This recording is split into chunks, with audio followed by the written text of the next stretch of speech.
Halo semuanya, kami dari kelompok 5 akan menjelaskan materi tentang kuartil. Dalam video ini, kami akan membahas cara menentukan kuartil pada data ganjil, data genap, dan data kelompok. Selain itu, kami juga akan menyelesaikan soal analisis untuk memahami konsep ini lebih dalam. Yuk langsung aja kita mulai. Sebelum memulai, izinkan kami memperkenalkan diri. Nama saya Muhammad Ali Hidayatullah. Halo semuanya, perkenalkan nama saya Amanda Dwi Arifka. Hai semuanya, saya Naila Isya Novandi. Saya Ar-Rahman Rizky. Saya Aksal Yanizaki Simanjuntak. Tujuan pembelajaran: menjelaskan konsep kuartil dalam penyajian data statistik, menghitung kuartil data tunggal dan data kelompok, menafsirkan hasil kuartil untuk memahami penyebaran data, menyelesaikan masalah sehari-hari yang berkaitan dengan kuartil. Data tunggal. Apa itu kuartil data tunggal? Kuartil data tunggal merupakan sebuah bilangan yang digunakan untuk membagi data dengan urutan dari yang terkecil ke yang terbesar menjadi 4 bagian sama besar. 3 kuartil utama. Kuartil pertama dalam kurung Q1, nilai yang membagi 25% data terbawah dengan 75% sisanya. Kuartil kedua dalam kurung Q2, nilai median yang membagi data menjadi 2 bagian sama besar, yaitu 50%. Kuartil ketiga dalam kurung Q3, nilai yang membagi 75% data terbawah dengan 25% sisanya. Hai semuanya, aku bakalan ngejelasin gimana sih cara cari kuartil data tunggal.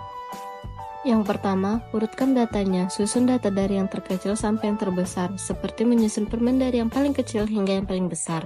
Lalu, cari posisi kuartil. Mencari posisinya menggunakan rumus sebagai berikut. Posisi Q1 sama dengan 1/4 dikali N tambah 1.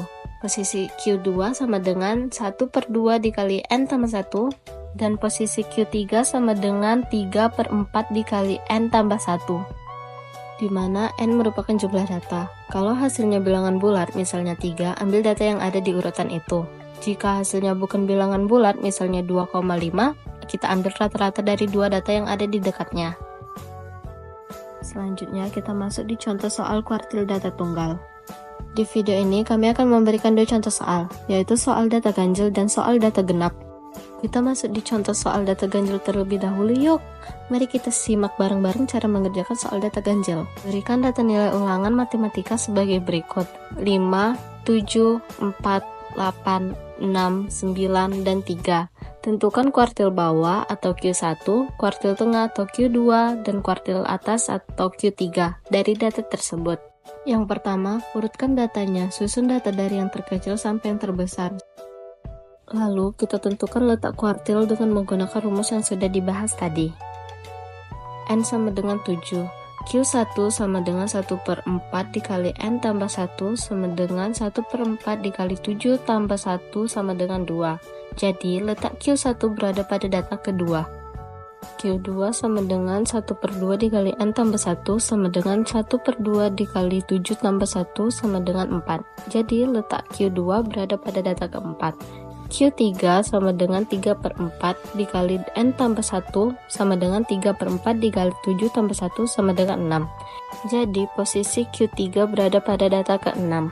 Dengan mendapatkan letak kuartil, kita dapat menentukan nilai kuartilnya, yaitu Q1 sama dengan 4, Q2 sama dengan 6, dan Q3 sama dengan 8. Setelah memahami cara menentukan kuartil pada data ganjil, sekarang kita lanjut ke data genap.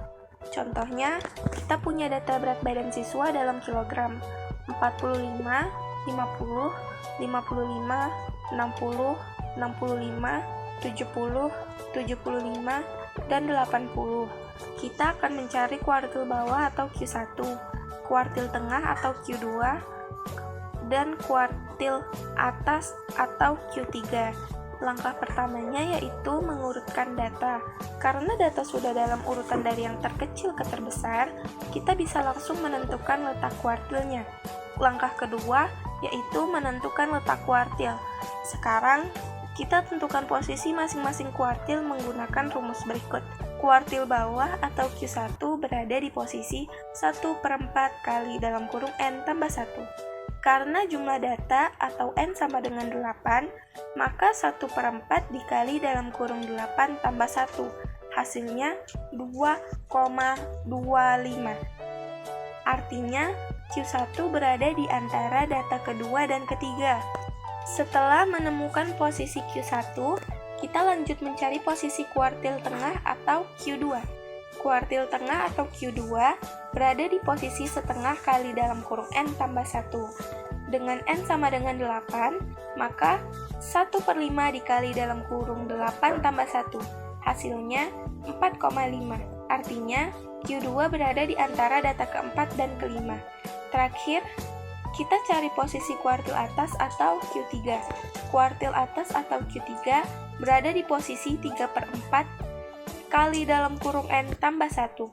Dengan N sama dengan 8, maka 3/4 dikali dalam kurung 8 tambah 1. Hasilnya 6,75. Artinya, Q3 berada di antara data ke-6 dan ke-7. Langkah ketiga, menentukan nilai kuartil. Setelah mengetahui posisi masing-masing kuartil, sekarang hitung nilainya menggunakan interpolasi sederhana. Pertama, kita cari nilai Q1. Q1 sama dengan 50 ditambah 0,25 kali dalam kurung 55 dikurang 50. Hasilnya 51,25. Setelah mendapatkan Q1, sekarang kita lanjut mencari nilai Q2. Q2 sama dengan 60 ditambah 0,5 kali dalam kurung 65 dikurang 60. Hasilnya 62,5. Terakhir, kita hitung nilai Q3 untuk mendapatkan kuartil atas. Q3 sama dengan 70 ditambah 0,75 kali dalam kurung 75 dikurang 70. Hasilnya 73,75. Jadi, kuartil bawah atau Q1 adalah 51,25 kg. Kuartil tengah atau Q2 adalah 62,5 kg. Dan kuartil atas atau Q3 adalah 73,75 kg. Setelah memahami cara menentukan kuartil pada data tunggal, sekarang kita akan masuk ke pembahasan kuartil pada data kelompok. Berbeda dengan data tunggal yang terdiri dari angka-angka terpisah, data kelompok disajikan dalam bentuk interval. Jadi, data kelompok adalah kumpulan data yang ditulis dalam bentuk interval. Sedangkan kuartil pada data kelompok adalah nilai yang membagi data interval menjadi 4 bagian yang sama besar. Dan bagaimana cara mencari kuartil data kelompok? QI sama dengan TB tambah I per 4N kurang FK per FIP. QI sama dengan TB ini keterangannya Q ini sama dengan kuartil ke I, Q1, Q2 atau Q3. Yang TB tepi bahwa kelas kuartil. Yang N jumlah total frekuensi. Yang FK frekuensi mulatif sebelum kelas kuartil. FI frekuensi kelas kuartil. P panjang interval kelas. Contoh soal berikut merupakan data berat badan siswa kelas 12.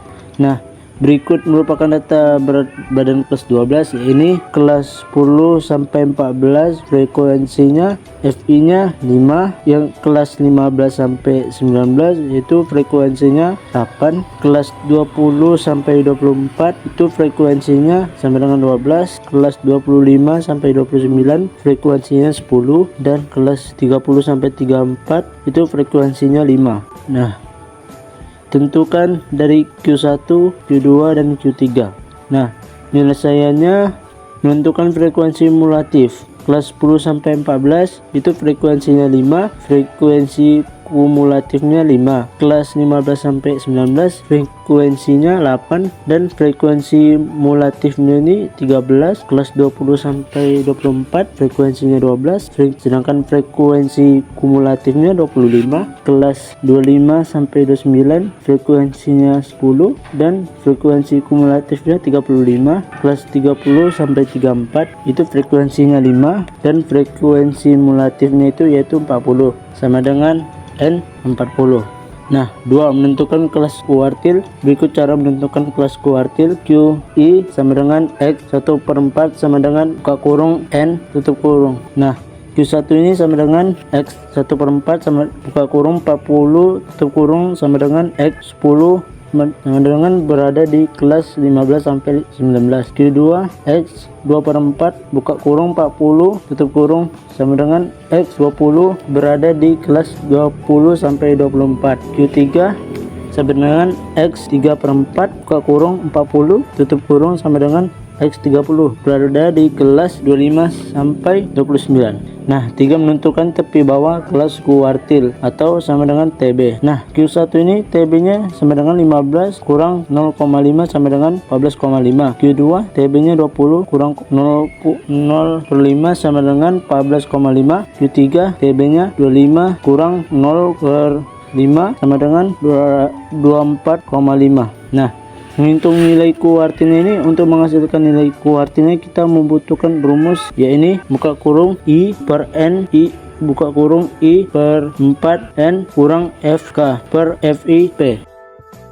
Nah, Q1 nya ini sama dengan TB tambah buka kurung 1/4 buka kurung 40 tutup kurung kurang 5 tutup kurung per 8 5. Ini sama dengan 14,5 tambah buka kurung 10 kurang 5 tutup kurung 8 5 sama dengan 14,5 tambah 3000,125 sama dengan 17.625. Nah, soal yang kedua, TB tambah buka kurung 2/4 buka kurung 40 tutup kurung kurang 13 tutup kurung per 12 5 sama dengan 19,5 tambah buka kurung 20 kurang 13 tutup kurung per 12 5 sama dengan 19,5 tambah 2,91 sama dengan 22,41. Soal yang ketiga sama dengan TB tambah buka kurung 3/4 buka kurung 40 tutup kurung kurang 25 tutup kurung per 10 5 sama dengan 24,5 tambah buka kurung 30 kurang 25 tutup kurung 8 5 sama dengan 24,5 tambah 2,5 sama dengan 27.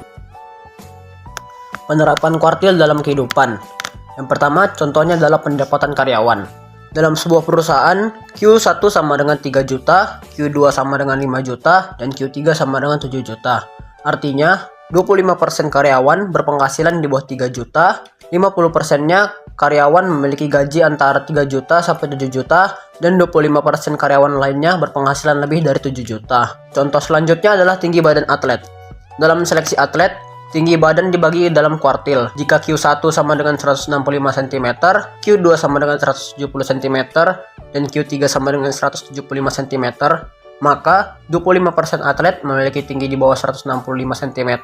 Sebagian besar, yaitu 50%, berada di antara 165 sampai 175 cm, dan 25% atlet lainnya memiliki tinggi di antara 175 cm. Contoh soal analisa. Seorang peneliti ingin mengetahui sebaran persentase masyarakat bersekolah untuk jenjang SMA atau sederajat. Ia hanya memiliki data persentase dari tahun 2022 hingga 2024, yaitu 61,97%, 62,53%, dan 64,32%. Hitunglah kuartil pertama, kuartil kedua, dan kuartil ketiga dari data tersebut. Penyelesaiannya. Yang pertama, kita urutkan datanya dari yang terkecil. 61,97%, 62,53%, dan 64,32%. Yang kedua, kita tentukan letak kuartilnya. N itu adalah jumlah data yang dikumpulkan. Berarti N-nya itu sama dengan 3. Lalu, kita cari Q1-nya. Q1 sama dengan 1/4 kali N tambah 1. Sama dengan 1/4 dikali 3 tambah 1, hasilnya adalah 1. Letak Q1 berarti berada di antara data ke 1. Kita cari Q2-nya.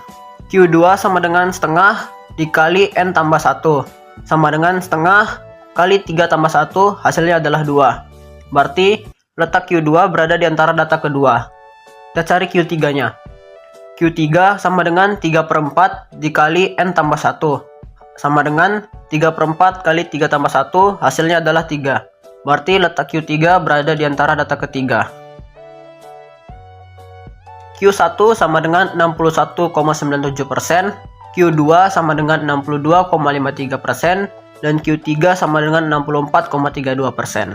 Kami harap video ini memberikan pengetahuan yang berguna. Terima kasih atas waktu dan perhatiannya.